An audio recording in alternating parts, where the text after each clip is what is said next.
जामवान, मैंद, द्विद, नल और नील आदि वानर भालुओं का अपरिसीम समुदाय। दूसरी ओर कुल गुरु वशिष्ठ, माता कौशल्या, सुमित्रा और केकई तथा अन्य राज महिलाएं और उनके मध्य भगवान श्री राम और शत्रुघ्न, लक्ष्मण और भरत तथा सुमित्रा के पुत्र द्वय लक्ष्मण और शत्रुघ्न का परस्पर मिलन, उन चारों भाइयों का अद्भुत प्रेम एवं उनकी पाप ताप नाशक अलौकिक सौंदर्य राशि, उनके समीप हाथ जोड़े चकित एवं पुलकित अंजना नंदन। निश्चय ही वे अत्यंत भाग्यवान हैं जो अपने अंतर हृदय में यह मंगल मूल विधान परम सुखद सुंदरतम ध्यान धारण कर सके। बोलिए सियावर रामचंद्र की जय, पवन सुत हनुमान की जय। जय सिया राम, जय जय सिया राम। महिमा मय हनुमान, जग जननी माता जानकी और जग त्राता प्रभु श्री राम को अयोध्या के राज सिंहासन पर आसीन देखकर सर्वत्र हर्ष व्याप्त हो गया। अयोध्या में तो आनंद का पावन नर्तन हो रहा है। हर्षातिरेक से मेदिनी पुलकित हो गई और देवगण मुदित होकर स्वर्गीय सुमनों की वृष्टि करने लगे। धर्म विग्रह श्री राघवेंद्र ने मुनियों एवं ब्राह्मणों को पुष्कल दान आदि प्रत्येक रीति से प्रसन्न कर उनका आशीर्वाद प्राप्त किया। तदंतर उन्होंने अपने मित्र किष्किंधापति सुग्रीव को मणियों से युक्त सोने की एक दिव्य माला भेंट की, जो सूर्य की किरणों के समान प्रकाशित हो रही थी। फिर प्रभु श्री राम ने युवराज अंगद को नीलम से जटित 2 बाजू बंद भेंट किए, जो चंद्रमा की किरणों से विभूषित प्रतीत हो रहे थे। इसी प्रकार मैत्री धर्म का मर्म समझने वाले प्रभु श्री राम ने राक्षस राज विभीषण, परम बुद्धि वैभव संपन्न जाम्बवान, द्विद, मैंद, नल और नील आदि वानर भालुओं को मनोवांछा पूरक बहुमूल्य अलंकार एवं श्रेष्ठ रत्न आदि प्रदान किए। उस समय भगवान श्री राम ने महारानी सीता को अनेक सुंदर वस्त्राभूषण अर्पित किए। साथ ही उन्होंने चंद्र किरणों के तुल्य प्रकाशित उस परमोत्तम मुक्ताहार को उनके गले में डाल दिया, जिसे उन्हें वायु देवता ने अत्यंत आदर पूर्वक प्रदान किया था।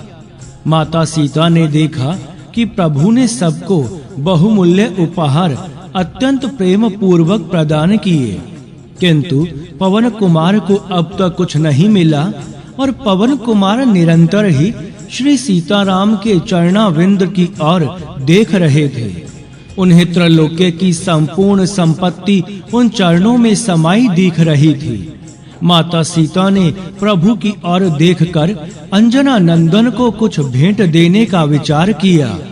उन्होंने प्रभु प्रदत्त दुर्लभतम मुक्ताहार को अपने गले से निकालकर हाथों में ले लिया और प्रभु की ओर तथा समस्त वानरों की ओर देखने लगी। महारानी सीता की इच्छा का अनुमान कर प्रभु ने सौभाग्यशालिनी, तुम जिसे चाहो इसे दे दो, ऐसा माता सीता को कहा। अपने प्राणनाथ का आदेश प्राप्त होते ही माता सीता ने वह मुक्ताहार पवन पुत्र को दे दिया। उक्त बहुमूल्य हार को कंठ में धारण करने पर हनुमान जी की शोभा अद्भुत हो गई।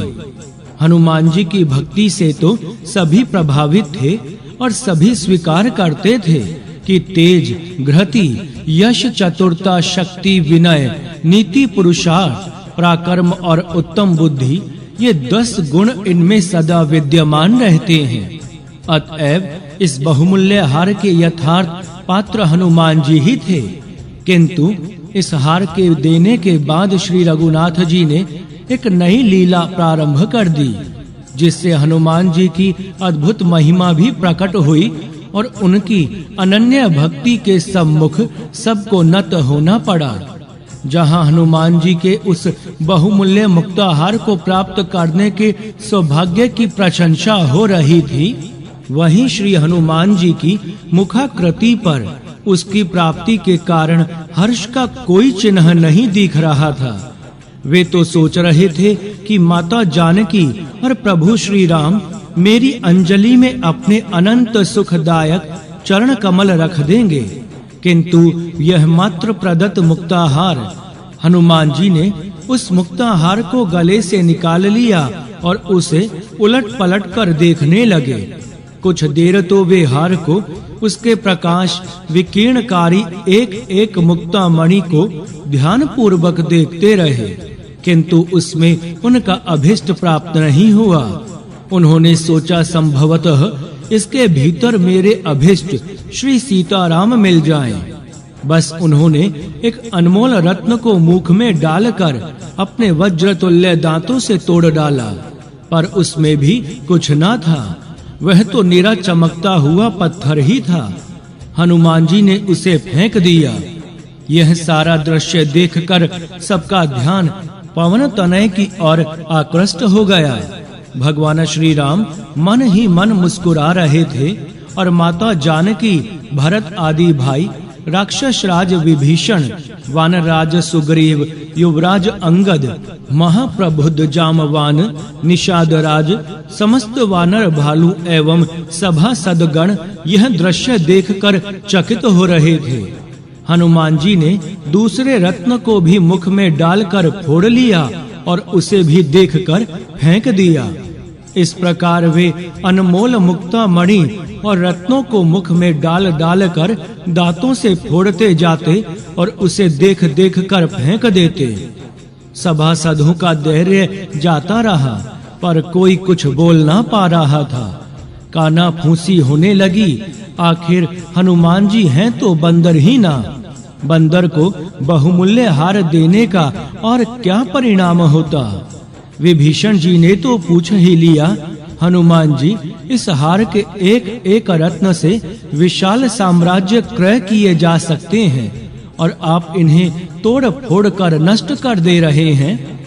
एक रत्न फोड़कर ध्यान पूर्वक देखते हुए हनुमान जी ने उत्तर दिया, लंकेश्वर, क्या करूं? मैंने देखा कि इस हार में मेरे प्रभु की भुवन पावनी मूर्ति है कि नहीं, किंतु इसमें उसे ना पाकर मैं इसके रत्नों को तोड़ फोड़ कर देख रहा हूँ कि संभवतः इनमें मेरे सर्वेश्वर की मूर्ति मिल जाए। पर अब तक तो एक रत्न में भी मेरे प्रभु की मूर्ति के दर्शन नहीं हुए, जिनमें मेरे स्वामी की त्रय ताप निवारक मूर्ति नहीं, वे तो तोड़ने और फेंकने ही योग्य हैं। इनका उपयोग ही क्या विभीषण जी? महामूल्यवान रत्नों के नष्ट होने से राक्षस राज विभीषण ने कुछ क्षुब्ध होकर पूछा, यदि इन अनमोल रत्नों में प्रभु की झांकी नहीं मिल रही है, तो पहाड़ जैसी आपकी काया में प्रभु की झांकी होती है क्या? निश्चय, हनुमान जी ने दृढ़ विश्वास के साथ उत्तर दिया, मेरे प्राणनाथ प्रभु मेरे हृदय में भी विराजते हैं, और यदि वे वहां नहीं, तब तो इस शरीर का भी कोई उपयोग नहीं। मैं इसे अवश्य नष्ट कर दूंगा। आप स्वयं देख लीजिए।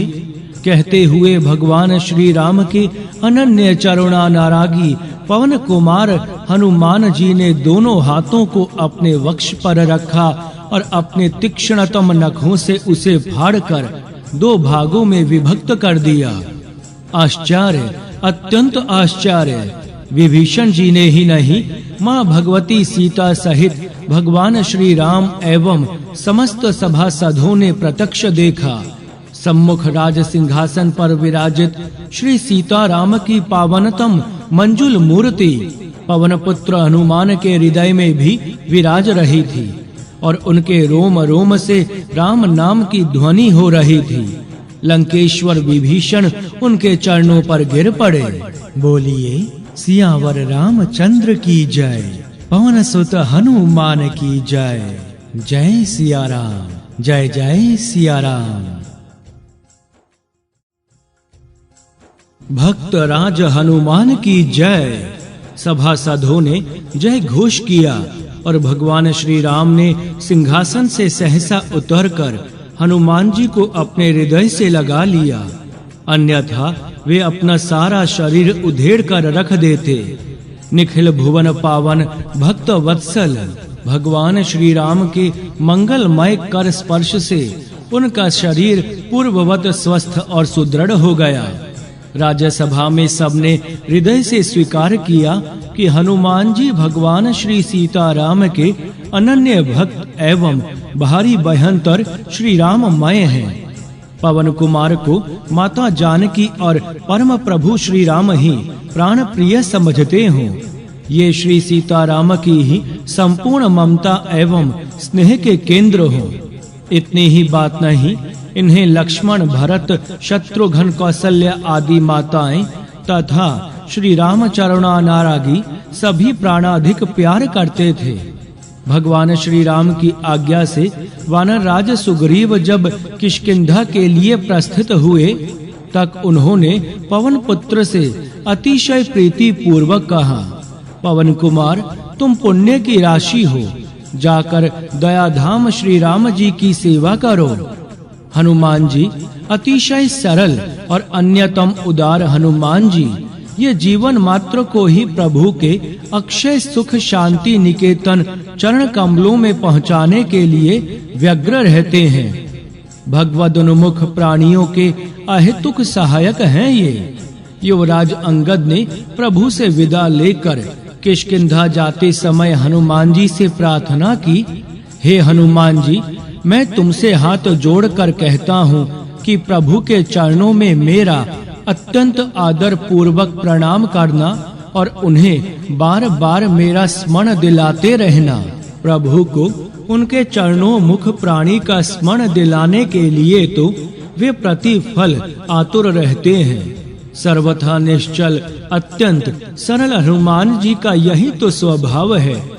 हनुमान जी ने लौटते ही अंगद जी के प्रेम की प्रशंसा की, जिसे सुनकर भगवान श्री राम प्रेम निमग्न हो गए।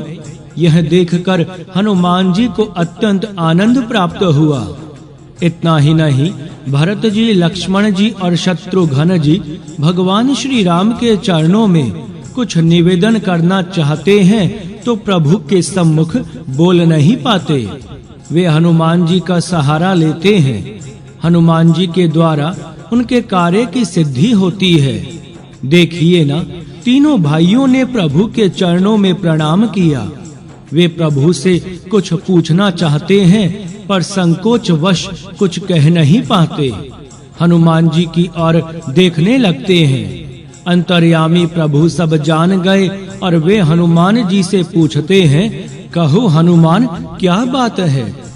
तब हनुमान जी ने हाथ जोड़कर कहा, हे दीन दयाल प्रभु सुनिए, हे नाथ सुनिए। भरत जी कुछ पूछना चाहते हैं पर प्रश्न करने में संकोच करते हैं। इस प्रकार भरत आदि भाइयों के सहायक तो हुए ही, वे सहज ही उनके प्रीति भाजन भी हैं।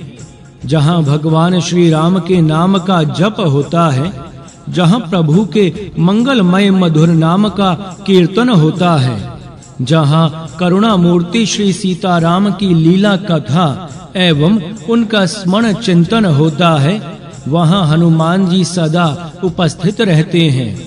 वे माँ भगवती सीता सहित भगवान श्री राम के नाम जपक एवं उनके लीला गुण गायक का हृदय से आभार स्वीकार करते हैं।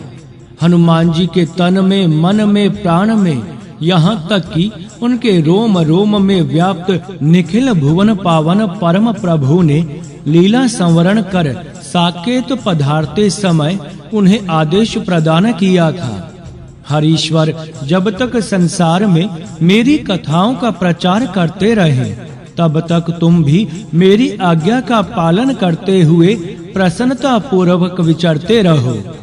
दयाधाम श्री राम की आज्ञा प्राप्ति के लिए निरंतर उनके मुखारविंद की ओर देखते रहने वाले भक्तराज हनुमान जी ने तुरंत हाथ जोड़कर विनय पूर्वक निवेदन किया, भगवान, संसार में जब तक आपकी पावन कथा का प्रचार रहेगा, तब तक आपके आदेश का पालन करता हुआ मैं इस पृथ्वी पर रहूंगा। परम प्रभु श्री राम की आज्ञा पालन में सतत जागरूक रहने वाले हनुमान जी के भाग्य की तुलना संभव नहीं। भगवान श्री राम ने एक सघन अमराई में कुछ देर विश्राम करने का विचार किया ही था कि वहां भरत जी ने अपना वस्त्र बिछा दिया। करुणा मूर्ति श्री राम उस पर बैठ गए और भरत जी भाई उनकी सेवा करने लगे। उस समय पवन पुत्र हनुमान उन पर पंखा झलने लगे। सजल जल दवपु परम प्रभु श्री राम के दर्शन कर हनुमान जी का शरीर पुलकित हो गया और उनके नेत्रों में प्रेमाश्रु भर आए। सच्चिदानंदन प्रभु की इस झांकी में हनुमान जी की सेवा एवं उनके भक्ति भाव का स्मरण कर भगवान शंकर ने गद्द गद्द कंठ से जगन माता माता पार्वती से कहा, हे गिरिजे, हनुमान जी के समान ना तो कोई बड़ भागी है और ना कोई श्री राम के चरणों का प्रेम ही है, जिनके प्रेम और सेवा की स्वयं प्रभु ने अपने श्री मुख से बार बार बड़ाई की है। महिमा मय भक्तराज हनुमान जी की महिमा का बखान संभव नहीं। बस यह मनोहारिणी झांकी जिस बड़ भागी के हृदय में स्थान बना ले तो उसे निश्चय ही मनुष्य जीवन का यथार्थ फल प्राप्त हो ही जाता है। बोलिए सियावर रामचंद्र की जय, पवन सुत हनुमान की जय। जय सिया राम, जय जय सिया राम। भावुक भक्तों में हनुमान जी, वज्रांग बली महावीर हनुमान जी सहज सरल और भोले हैं। इनके भोलेपन एवं श्री रघुनाथ जी के चरण कमलों में इनकी अद्भुत प्रीति की अनेक कथाएं भक्तों में प्रचलित हैं। उनका आधार तो विदित नहीं, किंतु वे कथाएं हनुमान जी की सरलता, उनके भोलेपन एवं उनकी अलौकिक श्री राम प्रीति की परिचायिका हैं। इस कारण यहाँ कुछ कथाओं का उल्लेख करना अनुचित प्रतीत नहीं होता। भगवान श्री राम के अनन्य भक्त हनुमान जी की माता जानकी के चरणों में भी अद्भुत भक्ति है और जग जननी जनक दुलारी माता सीता इन्हें प्राण तुल्य प्यार करती हैं। इस कारण ये माता जी के सम्मुख तनिक भी संकोच नहीं करते। माता जी से संकोच भी कैसा। बात है मंगलवार प्रातः काल की। हनुमान जी को भूख लगी। वे सीधे माता जानकी के समीप पहुँचे और बोले, माता मुझे भूख लगी है, कलेवा के लिए कुछ दीजिए। पुत्र, मैं अभी स्नान करके तुम्हें मोदक दे देती हूँ। माता के वचन सुनकर हनुमान जी प्रभु श्री राम का नाम जपते हुए माता के स्नान कर लेने की प्रतीक्षा करने लगे। जगदम्बा माता सीता ने स्नान करके श्रृंगार करना प्रारंभ किया। माता की मांग में सिंदूर देखकर भोले भाले हनुमान जी ने पूछा, माता जी, आपने यह सिंदूर क्यों लगाया है? माता जानकी को हंसी आ गई। हंसते हुए उन्होंने हनुमान जी को उत्तर दिया जैसे वे छोटे अबोध शिशु को बहला रही थीं। माता बोली, इस लाल सिंदूर को लगाने से तुम्हारे स्वामी की आयु में वृद्धि होती है। सिंदूर लगाने से मेरे स्वामी की आयु बढ़ती है। हनुमान जी मन ही मन सोचने लगे और देर तक सोचते रहे।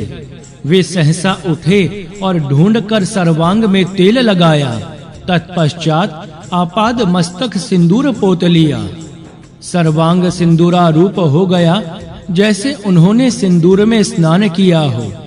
मेरे इस सिंदूर लेप से मेरे प्रभु की आयु वृद्धि हो जाएगी। इस हर्षोल्लास में उन्हें अपनी शुद्धा का भी ध्यान नहीं रहा। हनुमान जी सीधे प्रभु श्री राम की राजसभा में पहुंचते ही थे कि उन्हें इस सिंदूर पूरी तांग अद्भुत वेश में देखकर वहां जोर का अट्ठाहस हुआ। स्वयं भगवान श्री राम भी मुस्कुरा उठे। वे हनुमान जी से पूछ बैठे, हनुमान, आज तुमने सर्वांग में सिंदूर लेप कैसे कर लिया? सरल हनुमान जी ने हाथ जोड़कर विनम्रता पूर्वक उत्तर दिया, प्रभु, माताजी के तनिक सा सिंदूर लगाने से आपकी आयु में वृद्धि होती है। यह जानकर आपकी अत्यधिक आयु वृद्धि के लिए मैंने समूचे शरीर में सिंदूर लगाना प्रारंभ कर दिया है। बोलिए सियावर रामचंद्र की जय, पवन सुत हनुमान की जय। जय सिया राम, जय जय सिया राम। श्री राघव हनुमान जी के सरल भाव पर मुग्ध हो गए। उन्होंने घोषणा कर दी, आज मंगलवार है।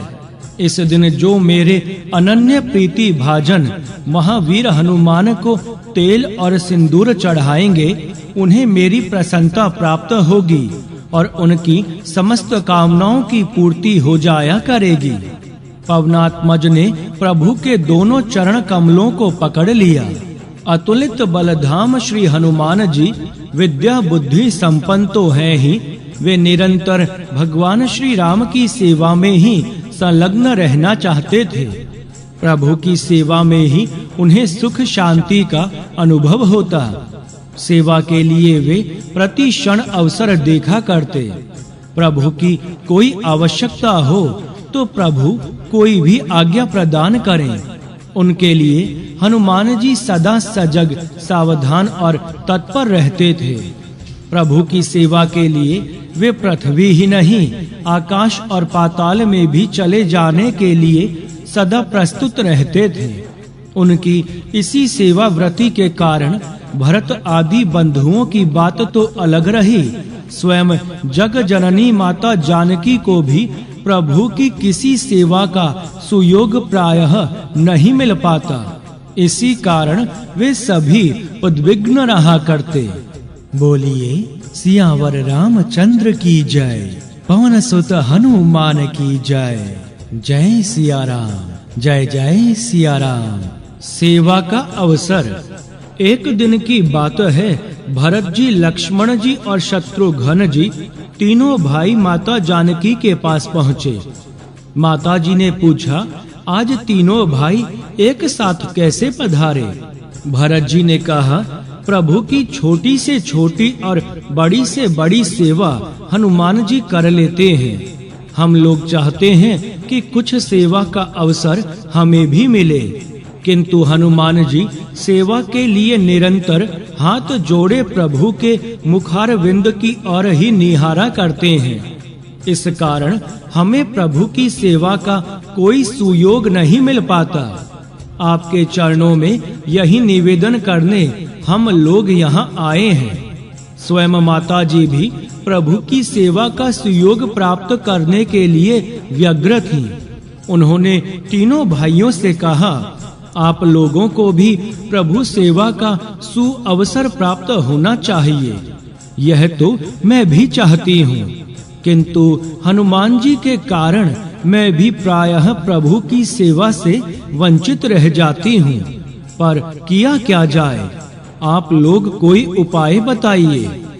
गंभीर विचार विमर्श के उपरांत निश्चय हुआ कि प्रभु के शय्या त्याग से लेकर उनके पुनः शयन काल तक की सेवा की एक तालिका बनाई जाए और उन सेवाओं को हम लोग अपने अपने इच्छानुसार बांट लें। उस निर्णित सेवा की तालिका पर प्रभु के हस्ताक्षर करवाकर उस पर राज मुद्रा की छाप भी लगवा ली जाए।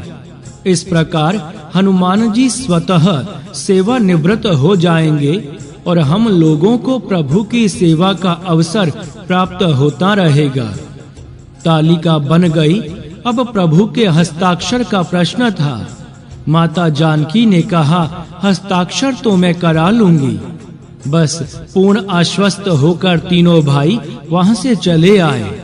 रात्रि में माता जानकी ने प्रभु जी से निवेदन किया, आप सेवा तालिका पर हस्ताक्षर कर दें। कैसी सेवा तालिका?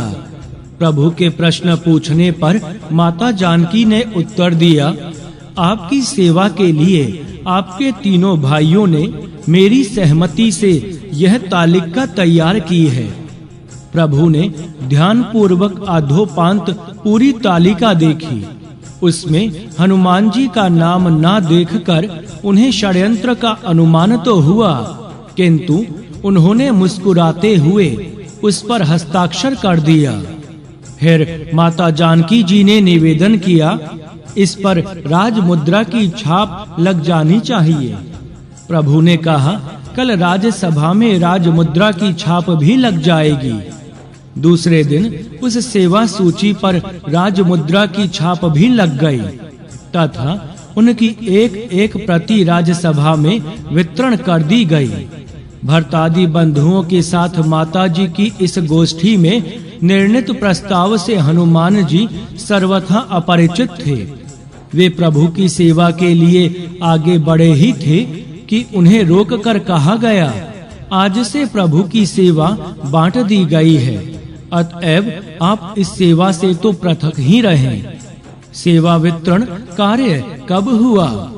हनुमान जी ने पूछा ही था कि उनके हाथ में राजमुद्रांकित प्रभु की सेवा तालिका दे दी गई। अत्यंत ध्यान पूर्वक तालिका देख लेने के अनंतर हनुमान जी ने कहा, अरे इसमें तो मेरा कहीं नाम ही नहीं है। उत्तर मिला, यह तालिका आपकी अनुपस्थिति में बनी थी। हाँ, इस तालिका के अतिरिक्त भी कोई सेवा हो तो आप उसे ले सकते हैं। ज्ञानी नाम ग्रगण्य हनुमान जी ने कहा, भगवान को जम्भाई आने पर चुटकी बजाने की सेवा इस तालिका में नहीं है। लक्ष्मण जी ने कहा, चाहे तो आप यह सेवा ले लें। ठीक है, पर इस तालिका की तरह मेरी सेवा पर भी प्रभु के हस्ताक्षर हो जाएं और उस पर राजमुद्रा भी अंकित कर दी जाए। इसमें किसी को कोई आपत्ति नहीं थी। भक्तवत्सल प्रभु ने हनुमान जी की सेवा के पत्र पर तुरंत हस्ताक्षर कर दिया और उस पर राजमुद्रा की छाप भी लगा दी गई। बस हनुमान जी तुरंत चुटकी तान कर प्रभु के सम्मुख वीरासन से बैठ गए। पता नहीं प्रभु को कब जम्भाई आ जाए, इसीलिए चुटकी बजाने की सेवा के लिए उन्हें सतत सावधान रहना नितांत आवश्यक था। प्रभु उठे और सेवा दक्ष हनुमान जी भी उनके साथ ही उठे। प्रभु चले और उनकी ओर मुख किए चुटकी ताने हनुमान जी भी पीछे की ओर बढ़े। प्रभु बैठे, हनुमान जी भी बैठे। हनुमान जी प्रति क्षण चुटकी ताने परम प्रभु के मुखारविंद की ओर निहारते रहे। श्री रघुनाथ जी ने भोजन करने बैठे और हनुमान जी उनके सामने चुटकी ताने बैठ गए। हनुमान जी को अपनी सेवा की ही चिंता थी। यहाँ तक भोजन और जलपान भी प्रभु की ओर चुटकी ताने हनुमान जी ने बाएं हाथ से ग्रहण किया। एक क्षण के लिए भी उनकी दृष्टि प्रभु के मुखारविंद से नहीं हटती थी। रात्रि आई, हनुमान जी प्रभु की शैया के सम्मुख चुटकी ताने खड़े थे। अर्धरात्रि व्यतीत हो गई, पर सेवा ग्रगण्य हनुमान जी अपनी सेवा से चूकना नहीं चाहते थे, किंतु माता जानकी की आज्ञा से उन्हें रात्रि के समय प्रभु से पृथक होना पड़ा। हनुमान जी ने सोचा कि जम्भाई आने का समय तो निश्चित है नहीं। यदि मेरे परम प्रभु को रात्रि में जम्भाई आ जाए, तब तो मैं अपनी सेवा से वंचित ही रह जाऊंगा। वे प्रभु के शयनागार के समीप ऊंचे छज्जे पर बैठकर